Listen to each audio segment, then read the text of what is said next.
Okay, I think we're going to get started. So welcome everybody. It's great to see so many SDS students out tonight. For those of you who don't know me, I'm Peter Donahue. I'm the Chair of Social Development Studies. And I'm really pleased to have this career information night so that you'll start having a sense of there actually is life after SDS and what can you actually do. We're really pleased to have some of our distinguished alumni here with us today, including some who I've taught, some who I work with. So it's really a great pleasure tonight. I know they've got some great information to share with you and to talk to you about finding your way once you leave this wonderful institution. So welcome everybody, and I hope you have a really good evening.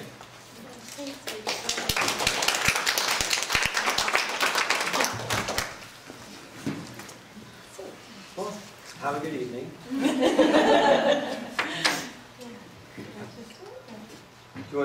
We'll start with Kristin. Woohoo! I win! So my name is Kristin, as you can see. I'm currently working as a employment counselor, half the time, and the other half I do coordinate the peer support groups that we run at the Multicultural Center that have a mental health focus. So how I got there, I started off in SDS, like you, and I graduated SDS in 2009. And while I was here, I was really involved in a lot of extracurricular activities as well too. I was president of GRASP, and I sat on various committees. I was a Don. I lived here as well. So Renison was huge for me. After SDS, I went into BSW here, and my student placement was actually at the Multicultural Center, and I've been there ever since.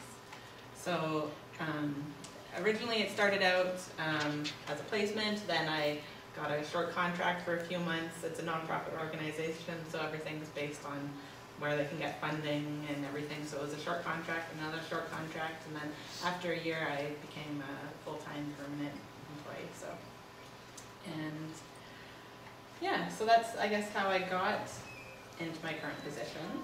What I love most about my job, I would say, I think I was saying at dinner that the great part about having my placement at the Multicultural Center as a student was that I got a really wide variety of experience.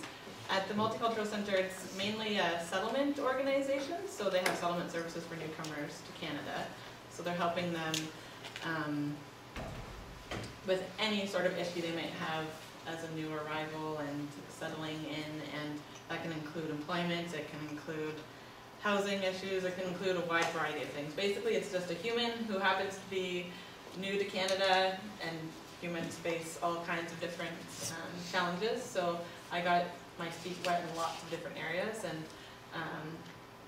and I think in a nonprofit organization you have the funding is always a challenge, but it also encourages you to be creative, and everybody gets to kind of do other duties as assigned. So you're taking on new things and jumping on different bandwagons and really get a really valuable learning experience. So that's what I would say I love most about the organization. And what I really love about the job that I do is that I get to help people achieve their goals.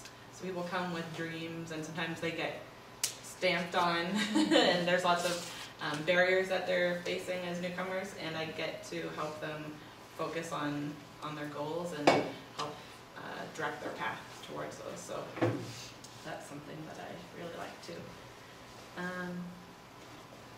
Yeah, that's me.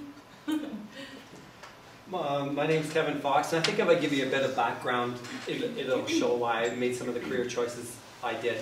So I started a theatre arts diploma at Humber College. It was a 3-year diploma, but then we had a family in between that, so that meant that I needed money to survive. And as much as I'd like to think I was a great actor, it wasn't going to pay the bills. So what we did was I started working at the House of Friendship here in town. Everyone know what that is? Okay, so then started working there, and then I started to go SDS here, part-time. And I took SDS for many years part-time while I was we had 4 children, 4 sons. And it is important in the story because as time goes on, I needed more education to further my career.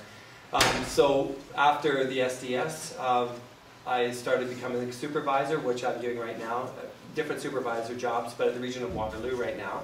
And I went for a graduate degree for leadership, because I knew that from my perspective, I need to be marketable still, and I needed more than an undergrad, which is maybe a bit disheartening as I'm looking at the nonverbals. But I felt I needed more than an undergrad. And then when I graduated the graduate degree, I wanted to do something more of teaching, and I went to Brock for my adult education degree, which is simply, after you get your undergrad, it's only 5 courses and it's another degree. So that was pretty straightforward. And it gave me the flexibility and mobility, and that's what I've always been wanting in my career, is opportunity. And one of my other part-time gigs is I work at Conestoga College teaching the HR program, just an introductory program.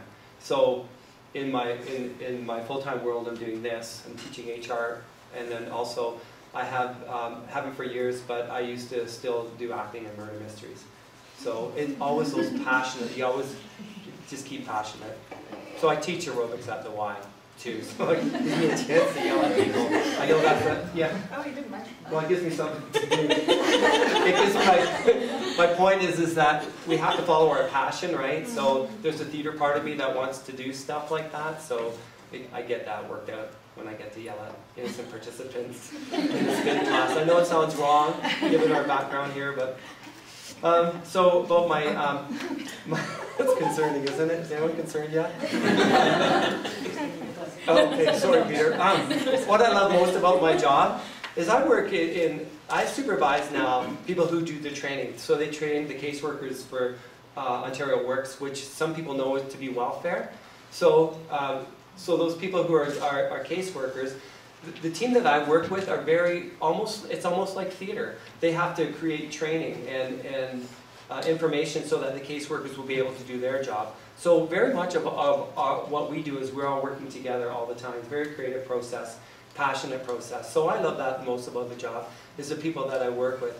And also I aspire to be the kind of supervisor that I would like to be. And so I'm always looking for opinions and ideas and working with people and promoting people to go further in their lives.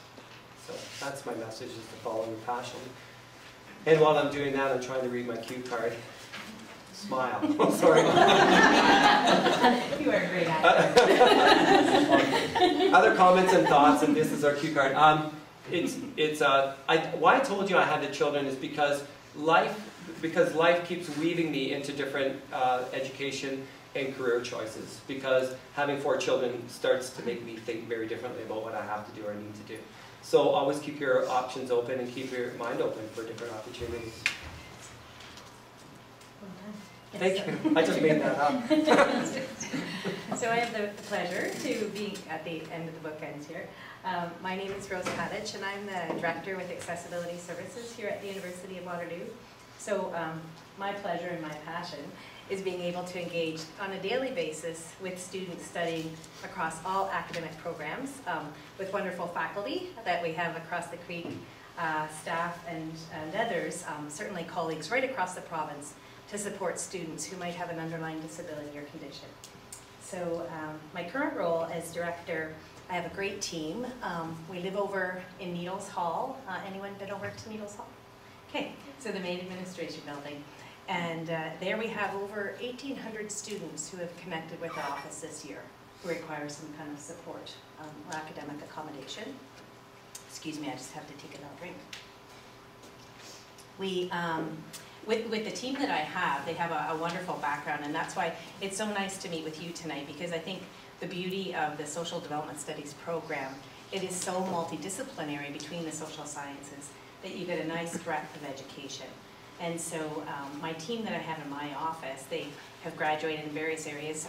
I was certainly a graduate of the SDS program. I also was a graduate of the Social Service Worker program at Fanshawe, and also studied stats and research at Western. So my team, they've come from disciplines. I have one on staff as applied health science, another is a psychologist, another is a faculty of math teacher, and then she's also a learning strategist in our office. others from Faculty of Environment. So it's a nice combination of a community, and we're there to support students on a daily basis.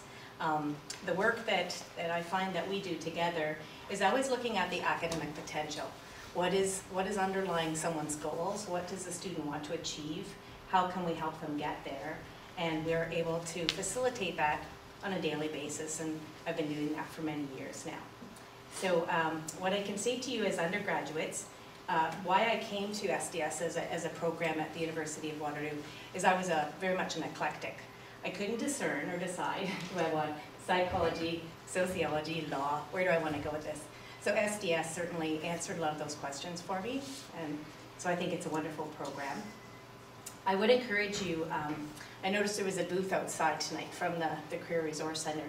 I'd encourage you as much as possible to take some time to really meet with folks. If you can get a visit over at Conestoga or go into one of the aerobic classes or, or down at the region, or go it's okay. Or go down to the Multicultural Center. Really take time, call someone now and say, can I come over and chat with you for the day?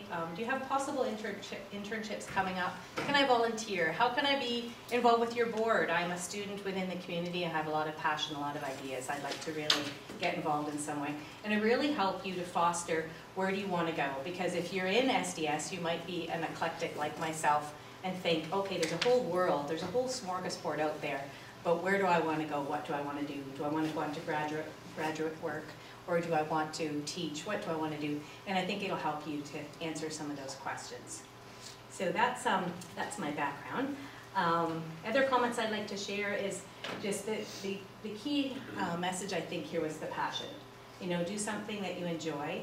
Find that volunteer role now or a part-time job, and really make it something that you say, oh, I could wake up every day and do this and feel good about it. So that's my message to you. Well, thank you guys so much for that, and now it's up to you to ask whatever questions you have. Don't be shy. I would ask all kinds of questions. If I were you guys, I'd ask all kinds of really awkward questions.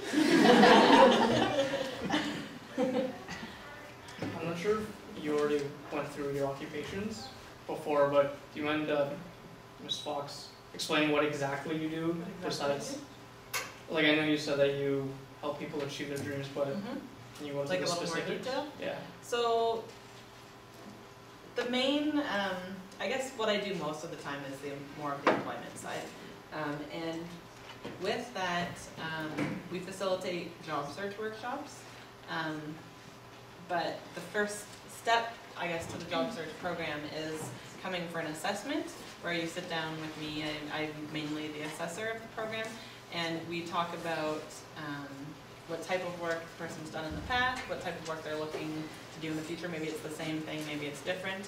And then through conversation, we talk about the different barriers that they're facing in achieving those goals. And then it's basically like a needs assessment sort of thing. So coming up with ways that they can overcome those barriers, the next steps in their process. And that's very different for every person. And then I've got a very wide range of resources that I'm aware of in the community, and I refer them to different things appropriate to their needs, I guess, including the job search workshops or whatever else it might be. So that's what I do mainly with the employment side of things. And then the peer support program, mental health is hugely stigmatized in a lot of different cultures, so it's really difficult for people to get support if they're facing, even if like very minor things like stress and things like that. It's difficult for people to come out and admit to having a need for help. So we run different support groups in different languages, and I coordinate the running of those programs, so the different facilitators that run those groups. Thanks. So like you said, there's a lot of different places to go with SDS, and I'm not really sure if I want to be specifically a social worker, so my question is it worth applying and going to the BSW program if you don't want to be a social worker, is it still valuable to go there? For other, like you went there, Kristin. Yeah. If you didn't want to be like a social worker, is it still like a good opportunity? Do you have to an go? idea of like what else you might like to do? I kind of want to be a marriage counselor or work in HR. And like the BSW sounds really interesting. I'd love to try it, but I'm saying like, am I wasting my time going into that if I don't want to be a social worker? I think I loved it. And I loved SDS and I loved BSW, and for me, like when I went through the program, I felt like I think everybody, like every human being should take this, because I just felt like it was such a good, like you said, like a really broad education, and it I don't know, it just makes you a better human being. That's how I felt. I'm not saying that you're not a good human being. Yeah, if you don't, I felt it was really, really valuable for me, and I think like what you're interested in does have like the counseling, like it's pretty social worky. But I think it gives you a broad base for a lot of things, and I would say, go for it. Well, I felt like applying, but like I said, I was kind of concerned that I'd be wasting a lot of effort and time if I was going to do it and then be like, well, I don't want to be a social worker. So thank you for answering my question. No problem. It's Like very helpful. I mean, I think everybody's path is different. I would definitely say it's not a waste of time. Or I mean, I would definitely say, yeah, it's not. Am I? It's not a waste of time. And it is a hard, like it is a lot of work, but it's worth it. Okay. And I might add, and what is your name? Amanda. Amanda. Hi. Hi, Amanda. Hi. I might add to compliment Kristin said. One part of my role that I've had, and I look back to Peter, because for many years, 10 years actually, from the implementation of the Bachelor of Social Work program, because of my background in field and my social work experience, and then also my degree from Waterloo, I was able to be a field educator on site. And so I had 10 social work interns come, and one year we had 3. So I was exposed to students, and they had so many different aspirations. Some of them wanted to go on and teach, although they were in social work. Some of them were thinking more from a macro perspective, and then they thought it lended itself to think, okay, I know myself better now. I have better insight into practice, right? And now I know I really want to go on and do more of a macro approach and go down to Laurier, do my MSW. Or I really want to go off and teach now, or become a counselor specifically. And it really helped them to define that as well. So it's very valuable. It's an excellent, well-rounded education. You have great instructors, and there's lots of different opportunities for placement that can take you in different directions that maybe on paper wouldn't perceive to be social work, but they are. And so you can choose clinical or you can choose other areas. So. Okay. Awesome. Thank you. You're welcome. In what ways, this is applied to all 3 of you, in what ways do you see the interdisciplinary knowledge that you got from social wellness studies in your current positions? Because I know that's probably my favorite part of this program, is kind of all the different ways that you kind of get a well-rounded understanding. And I'm just wondering how you guys use that. Want me to start? Yeah. So, I'm a supervisor now, and I wasn't always, but most of it is dealing with people. Most of our jobs are going to be dealing with people and understanding people. And I've got this sense that when I understand as a supervisor, it's like a family systems theory, where like we tend to see our bosses like they're the dad or the mom. That's my take on it, and it seems to be solid still. So that I perceive them now, the people that I supervise, as seeing me as their dad, and because I'm their dad, I run block for them and also give them teachable moments as parents do.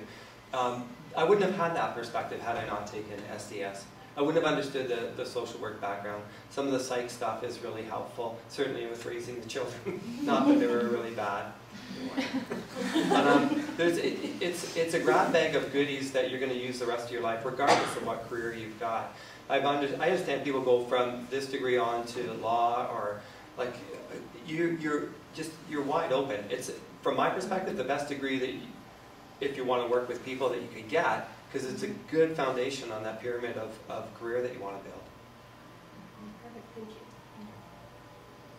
thank you. I was just thinking in connection with what you're saying too, with the interdisciplinary approach, and even if you go into BSW, like in different areas being clinical and maybe like more community-based or something like that. Even if you go for a placement in, you know, a fairly specific organization, the time that you're spending as a student now is really a great opportunity. Like you said something about going and visiting different organizations. When I had my placement at the Multicultural Center, one of the things that I did was went and visited other organizations, like maybe even other ones that other students were placed at, because maybe your experience is pretty specific and maybe you might find out after you're there that that's not what you want to do, but you can use the fact that you're a student and that you're learning as an excuse to go into different organizations and check them out and visit.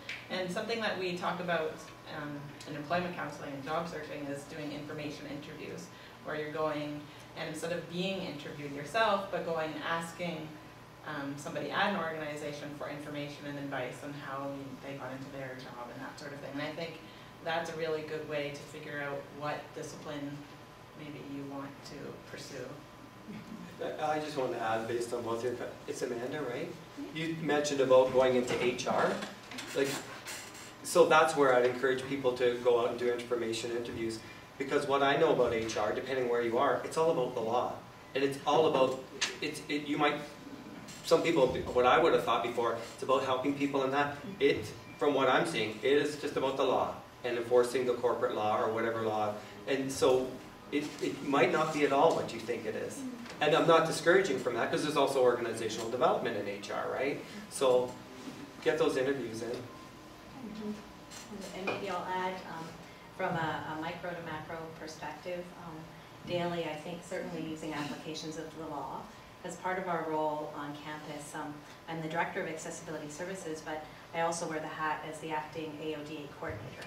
So if you're not aware, the province of Ontario has set a provincial act that is really going to be transformative.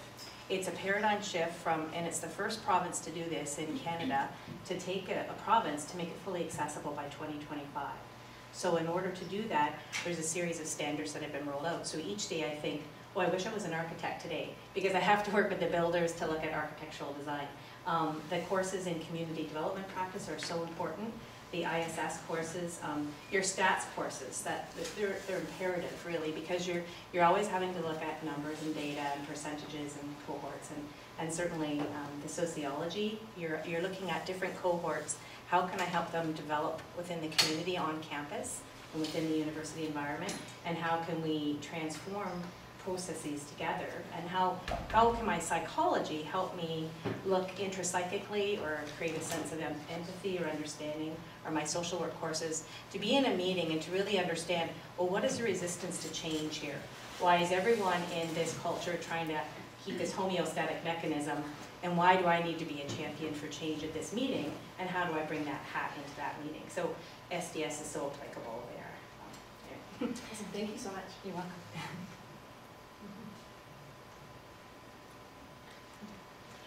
Kristin, I know you identified how you got into your role, but I'm curious, Rose and Kevin, how you ended up becoming the roles that you have right now.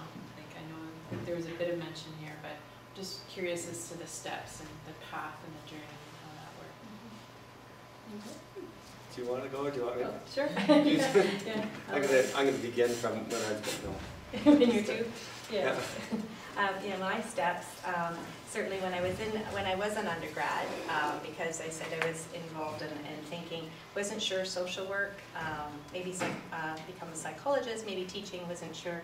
So I participated in the Women's Center, and I was in some of the councils when I was here. So when I also volunteered at outside organizations, and as part of my internships and placement, I had an opportunity to work not only with the placements here, but when I was in social work in London at it was an outpatient place for the London Psych Hospital, so I was able to learn about mental health and how to support individuals that way.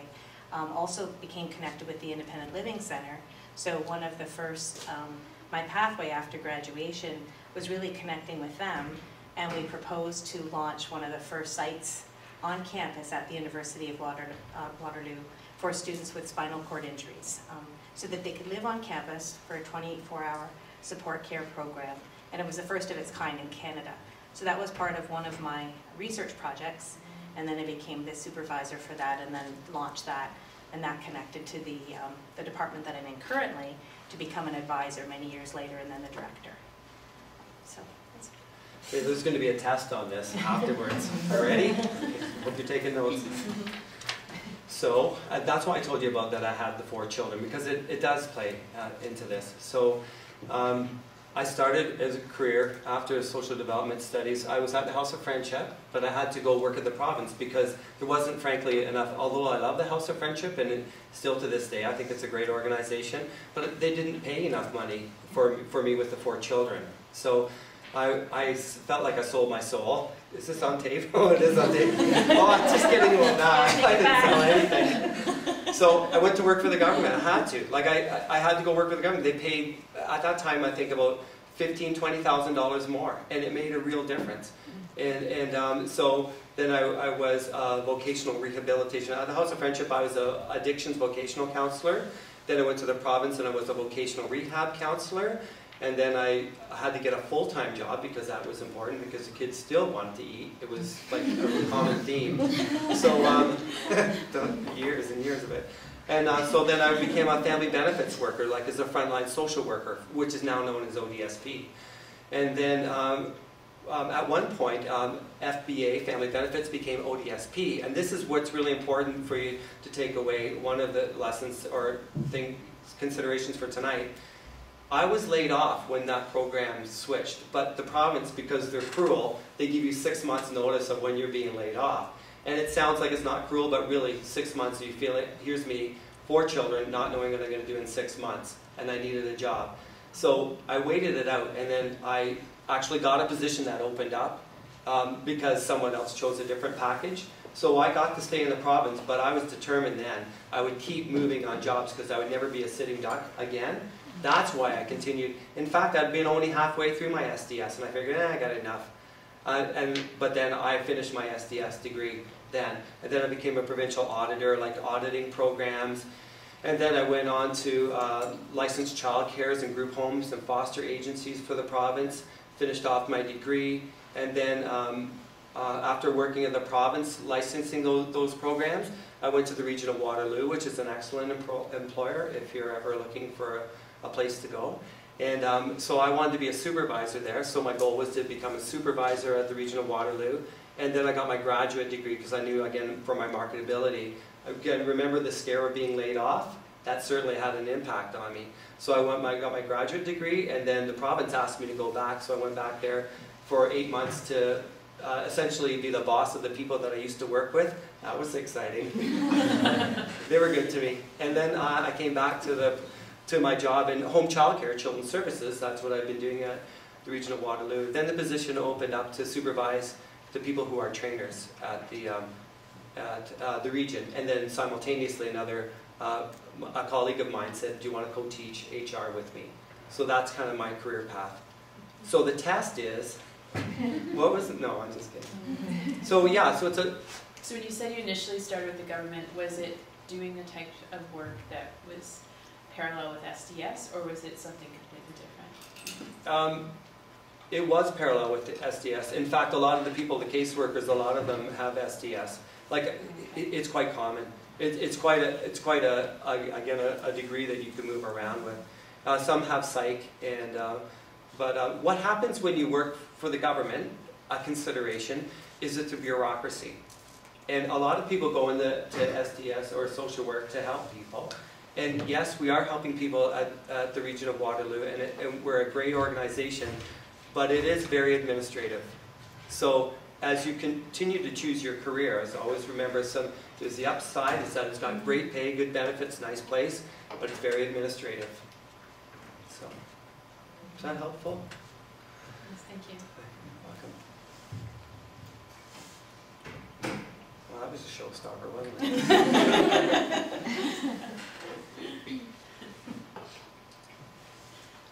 If you could give us all one piece of advice, what would you give us? I have 3. You're allowed to do 3. Oh, thank God. I actually have 2.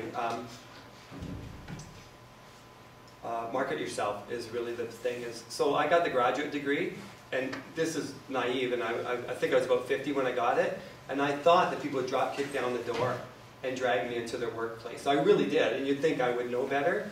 And I didn't, like people weren't seeking me out. I mean, it was good to have the graduate degree, but I still have to market myself. Always I have to market myself. And always network is the second piece of advice. And that sounds, it's a common piece of advice, but even tonight, I've met my new cousin, which she's not my cousin, but we're pretending we are for the night. But it's networking. All of this is networking that we're doing tonight. We've met each other now. We've got some a common face, and I know Brendan now, and Peter, and Mike Hackbush in the back, who works at the House of Friendship. Again, more networking. So it's so important to be authentic about the network, not become friends with somebody because you can get something, because people can read that. Sadly, I found that out. I could say I can't really follow that, but to quote a famous playwright, "To thine own self be true." Truly, Shakespeare's lines. You really do need to follow your heart.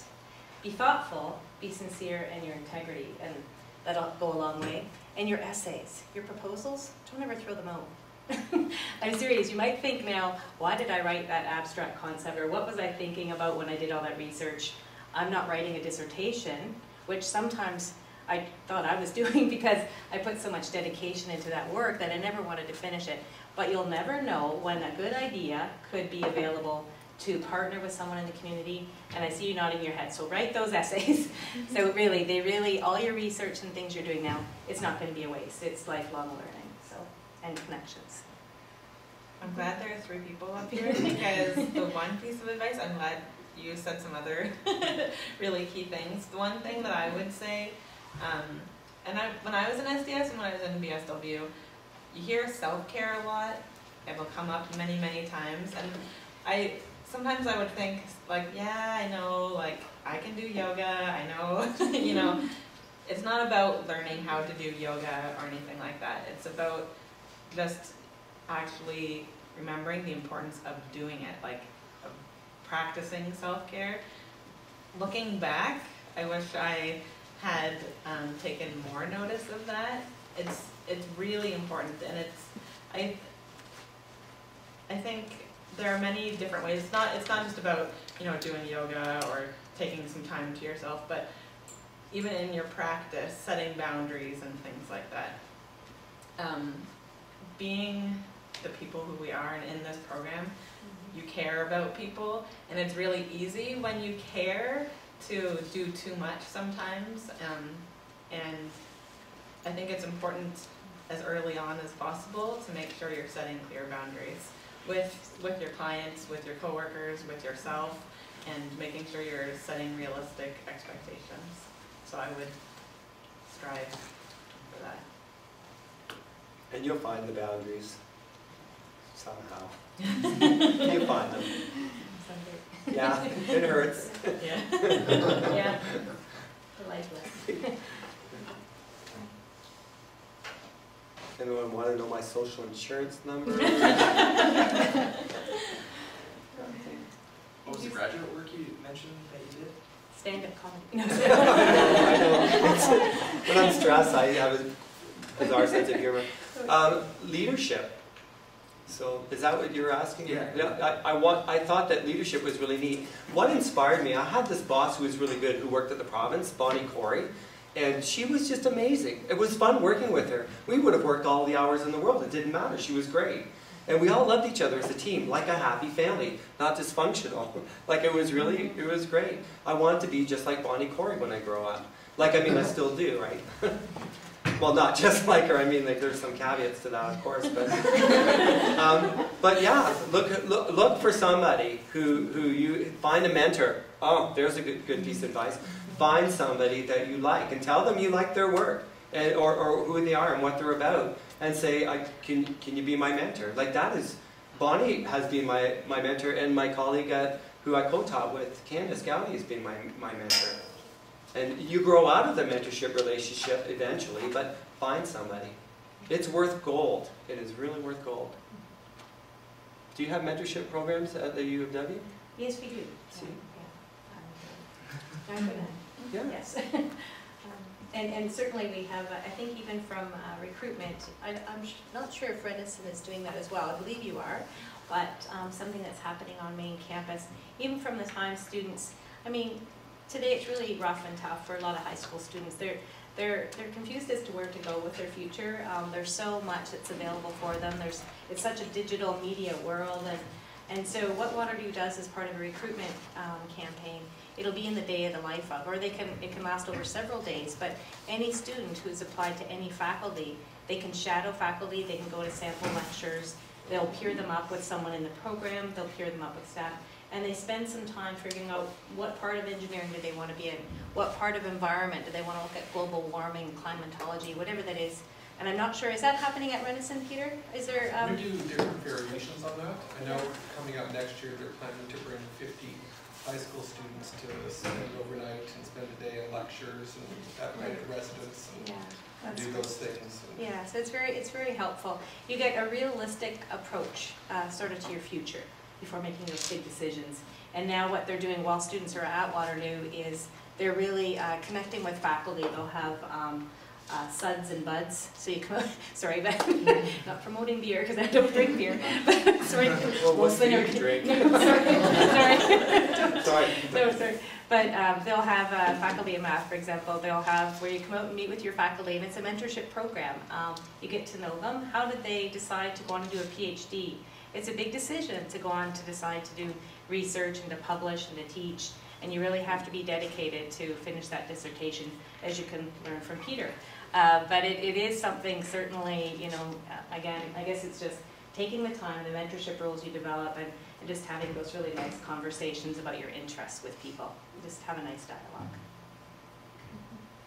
Something I would add too is a lot of, and I see this like as an employment counselor too, don't wait until you're done university to start networking and to start thinking about getting the job, because it's something you need to work on for a while. Like the people you meet now and the information you're getting about different disciplines and everything, where you want to go, you want to start that now. It'll make your life a lot easier once you're done, and you'll have something automatically to float right into. You won't have to wait. SDS is about community too, right? So the community continues to keep growing your community. So like I'm still in touch with people that I used to work with. I'm still networked, and it's not strategic or maniacal, although I do have that side clearly. Just keep networking with people and keep growing your community and your contacts. It's important. It's part of, from my personal belief, why we're here on the planet Earth, not in this room. And something else too, a lot of my time here at Renison and the University of Waterloo, I'd say like 50% of what I learned was in extracurricular stuff too. Get as involved as you can in like the student organizations and like RASC and things like that. I learned a lot outside of the classroom here, and it's something that you can only do while you're here. So take advantage of as much as you can. Volunteer. Any other questions? They're still looking at us. What's RASC? Oh, I'm sorry, Renison Academic Student Council. Okay. I'm new. There's acronyms for everything. Anyone who's a Renison registered student can be a part of Renison. Okay. So it's sort of your student council. We have the SDS Student Society as well, which is really a great opportunity to get involved in. And someday it might lead you to the Board of Governors. I forgot to mention it. Just a new member with the Board of Governors at Renison University College. So it all started back then. We have another question? So, I want to shake it up a little. Any negatives to your undergraduate degree? That's it. Next question. Good question. I suffered through stats. Which is crazy because I was good at math. Like when I was that person in the front row going, I don't get it, I don't get it. So yeah, here's the negative, and here's my learning from that. My son, who has more wisdom than I do, said, you've got to do the exercises. You've got to like do the assignments. Like I usually breeze through stuff, so I thought I didn't have to. Yeah, that was negative. I'm still living with it. Thank you very much. Yeah, I passed that, but like I'm not going to win an award for that one. And that was negative. I can't believe you brought that up. I have to go now. It's a solidarity thing, right? Like everyone goes through it. Yeah. And you know, and some people sit in the back of the class go, yeah, I don't see how those people in the front row can't get it. You either get it or don't get it, so, from my experience. I might add, I was passionate about stats, but you're that person? You're looking at me going, what's your problem? We created a community. This is all the community. But you're the person I went to get to help. It's not a negative, but where I found challenging decisions, the real life drama of, okay, now my loans are stacking up. That was happening, and I thought, okay, I really want to travel. 1 year, a couple of my friends were going to Europe. They were taking a term away, and I thought, gosh, I can't do that. If I go, what's going to happen? I might end up in Europe and not come back and finish my degree, whatever. And then there was always the decision, do I, so I did go to Europe, but anyway, no, but there's always the decision, do you prepare now for graduate work? Because I really wanted to go on to graduate work, but full-time work kept leading me to more full-time work when I graduated. And every year I would apply, I'd write my LSATs, then I'd go on and I'd go off to apply to a school and think, okay, I'm going to go do the master's in applied psychology over here. I'd start writing my thesis before I was there, but because I had a lot of interest in many fields. But the work that I loved doing kept me here. So, and it always evolved into something else. So I guess it's a challenge, the finances. So what I would suggest to you, if you can as much as possible, they always say a balanced mind, balanced body, balanced emotions. So the extracurricular, if finances are a challenge for you, then certainly have a little part-time job on the side. Many of you are aware there's a lot of UW bursaries if you're in that position that you didn't know or you don't know that you applied, that you will meet the criteria for. So try to apply for those as well, and just keep a really nice balance. I was just going to say, lots of Renaissance scholarships too that sometimes people don't even claim at all. So stop by the registrar's office. Yeah. So you're going to have a big lineup. What's available? Yeah. What can I apply for? Yeah. So you're going to have a big lineup tomorrow morning. We better let them know at reception because there is money there for you. And one of the biggest struggles I find for the students, I don't regularly advise the students in our office, but I do work with students who have very complex situations. And one of them always, whether they're an international student or local or whatever, is finances. And it seems to be the biggest stress for them. So that wasn't part of the talk, but I think there's opportunities out there for you to do something about that. Connect with your people here, and don't sit with your issues on your own. There's some great mentors. I know the staff here at Renison, they're wonderful. Megan down in the I was going to say counseling area, but she's more ministry center. Sorry. You know, don't sit with things if you're thinking, I'm all alone dealing with this and I have to covet it and I don't need to get it out there. That's how mental health and other issues fester. And this university understands that. So don't sit with it on your own. Just go and chat with someone and they can help guide you in the right direction to look at whatever that is. So that's challenges for students that we're trying to help overcome.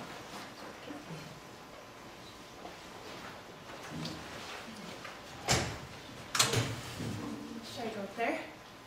Sure. Okay. I don't have a lot to say. I just wanted to, on behalf of all the SDS students, I just wanted to thank you guys for coming in tonight and sharing your experiences on your respective careers and on SDS, both the positive and the negatives, like stats. It's good for some people. Yeah, traumatic for others. Yeah. I guess as a university student, speaking from experience or whatever, you know, it's hard being in university, it's hard and kind of overwhelming to think about what's next and what's the future hold and what careers are available, and you know, hearing your experiences tonight and what you've done, and just hearing your passion for what you're doing and following those passions, it's really inspiring, and it makes it a little less overwhelming. So thanks. Well, thank you. Thank you.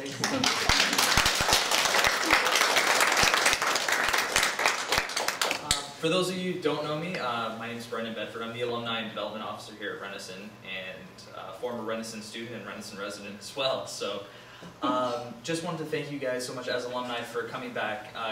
Kevin, you mentioned community is a really important part of life, and we really pride ourselves on the community here at Renison. So we want to thank you for staying engaged with this community and for giving back to our students. And to you guys, I'm really looking forward to inviting you guys onto the panel when you graduate. So please stay engaged with the college, even when you've graduated. What I love doing is telling your stories to our community and to the wider community. So when you guys are off being extremely successful lawyers, social workers, let us know, because we just want to celebrate with you and help promote you guys. So thank you very much, and thank you for giving back to our community. Thank you.